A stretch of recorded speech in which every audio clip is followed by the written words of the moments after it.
এই যে মুখটা পুছে নে, ঠিক পুছা যাচ্ছে? দেখো তো, দেখাচ্ছে আমার মুখটা, মুখটা ধুয়েছি তো, মুখটা পুছে নে, একটু জেল লাগা।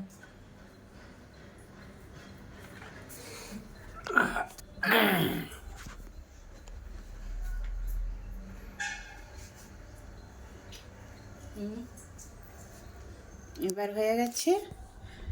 আর এটা এই যে চা বানাচ্ছি, চাটা হয়ে গেছে। তুলসী পাতা, তারপরে এলাচ, আর তার সঙ্গে আদা, এই দেখুন দেখাচ্ছে সব কিছু, এই যে দিয়ে। আর বেশি করব না, নাহলে পরে আদা দেওয়া আছে তো দুধটা ছিঁড়ে যাবে, হ্যাঁ ছিটে যাবে, তার জন্য। ঠিক আছে, বন্ধ করে দিলাম। দেখুন চাটা কেমন হয়েছে, এই দেখুন। এই চাটার খেলে না খুব উপকার, এলাচ, তুলসী পাতা, আদা। আপনার যদি সর্দি কাশি গলা ব্যথা কিছু থাকে, হ্যাঁ, কিন্তু দুধ লাল চা হলে বেশি ভালো, লাল চায়ে বেশি উপকার। দুধ চাটা জাস্ট মুখের টেস্টের জন্য খাচ্ছি।